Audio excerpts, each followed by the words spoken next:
it's Kristin and also Kristin's dad. This is my dad, Skip. And we are going to do a long-awaited video. Not only is this video much requested by you guys, but also by my family. So the very short version of this is my dad has made this amazing coffee cake since we were very, very little. And none of us have ever been able to replicate it exactly as is. And we are convinced that he's been doing something he's not telling us. Now, I've already discovered today, I thought that the recipe was straight out of the Better Homes and Garden new cookbook situation that everybody probably has in their kitchen, with a few notes. I even have some handwritten notes on there. And I have since found out, when the man came with his own recipe, that that's all half-truths and lies. So I do want to say that this, he has on his recipe that this is adapted from this. He has changed it up to make it his own.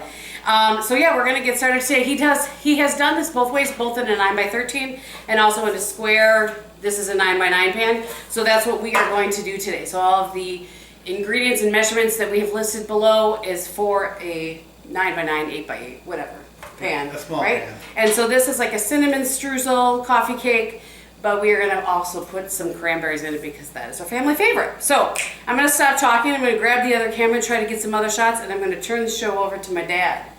So take it away. All right.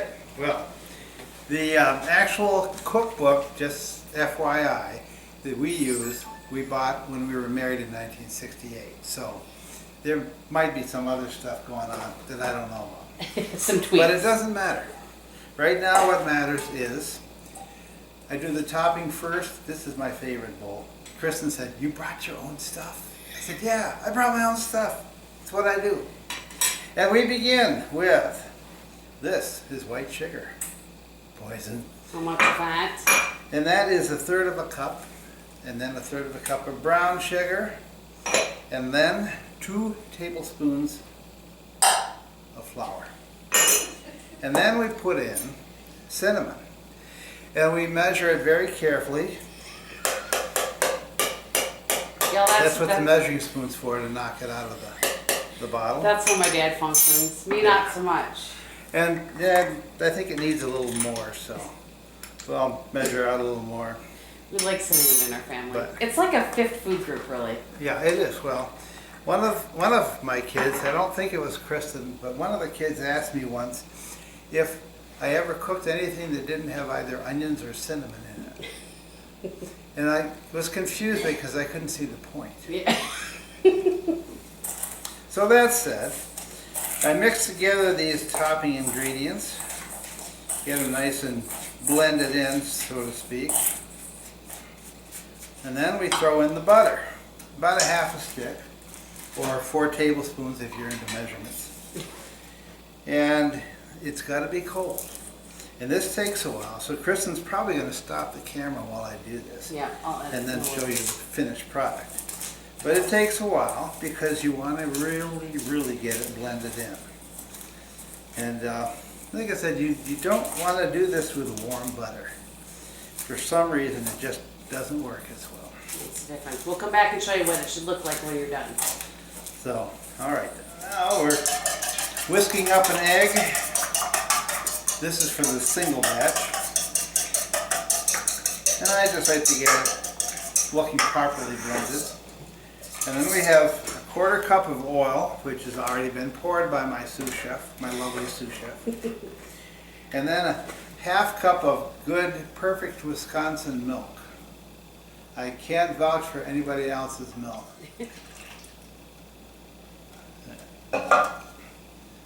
And we whisk that all up together.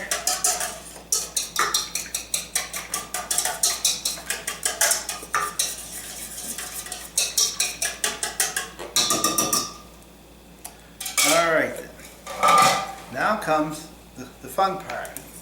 We mix in the dries, which is 1.5 cups of flour. Doesn't want to come out. That's why God gave us fingers. Right? 3/4 cup of white sugar. And then we need baking powder. Now, do you want me to hold you? Can I assist you? Sure, you can hold that. Right.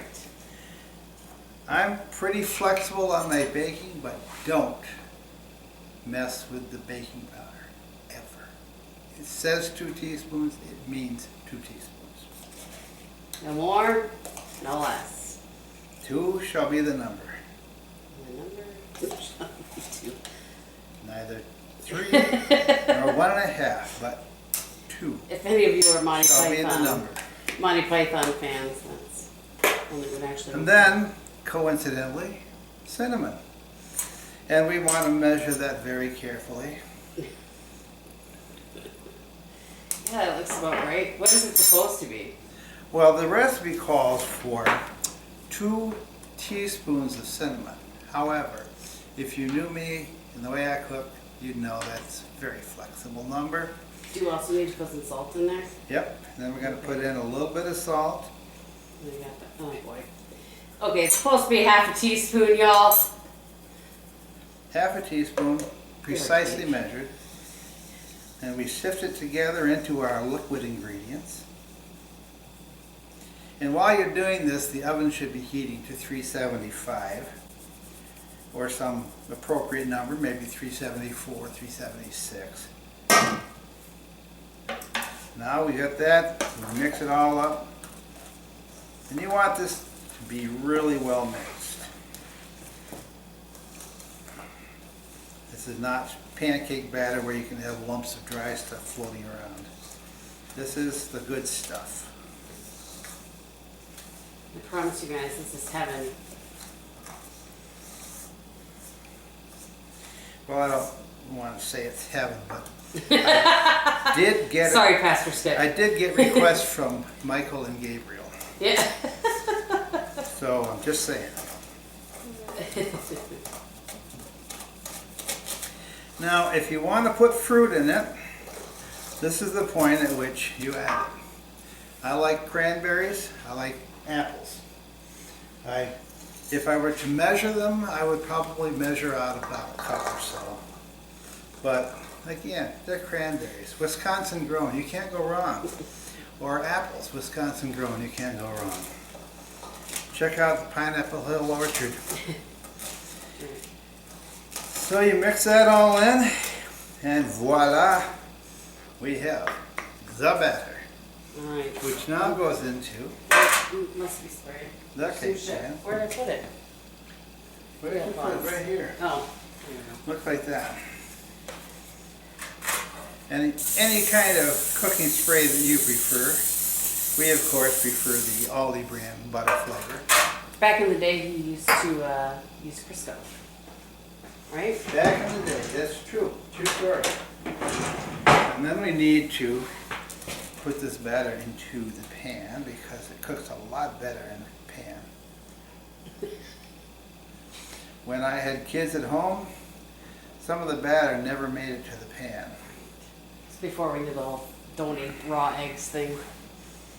Because you really don't want to eat raw batter. They could die or something. However, a book that I've read says it is appointed unto everyone once to die, and after that the judgment. So, just saying. It's a very sticky batter. As you can see in the pan, you have to make sure and spread it around. Make sure you get into all the corners. There are those who say when it's done that the centerpiece is the best. It is. But I endorse the edge pieces. I would like to say, by the way, I am over here filming, that it's Christmas morning here at the Gehm household when we are recording this. And so my mom's downstairs getting ready. So if you hear her hair dryer, that's what's happening. We're casual here in the Gehm household.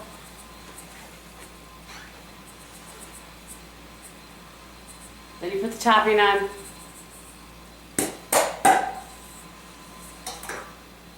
And then you very carefully, with a perfectly clean instrument, spread it around the top. Uh-oh. Quality control. All Voila, right. coffee cake. And so then it goes into, let's talk about bake time. Goes into a 375 oven, And if you had this recipe in front of you, you would see that it takes 30 minutes or 40 minutes, depending on the size of the pan. And if you double it up, it can take as much as 45 minutes. And I will You just list the got to recipe. test it with the toothpick. So. Right. So it comes out clean. I will list the recipe below for you guys. He's given me approval to list the recipe. Yes. Recipe is not patented, copyrighted, or anything else. It is what it is. Enjoy the coffee cake. We'll see you when it's done. Oh, we'll do a wrap up. Yes, we'll see you when it's done. God bless. Peace. All right, you guys. So here we go. I'll let you have tougher fingers. It has cooled a little bit. And it is awesome. Well, it's going to be awesome. So I just wanted to let you guys take a gander what it looks like when it's done. Toothpick came out clean. In my oven, I use a convection oven, and so we dropped it down and did 30 minutes because I feel like it cooks a little faster, and that even was getting close to just being too much. So keep that in mind if you're using convection to either drop the temp down about 5 degrees or so, or excuse me, 25 degrees or so, or adjust your cook time, one or the other. So yeah. We are now going to eat said coffee cake that we've been smelling for the last hour. And we will enjoy every bite in honor of you. Merry Christmas. Thank you guys so much for hanging out with us, and we will see you in the next one. God bless you. Bye.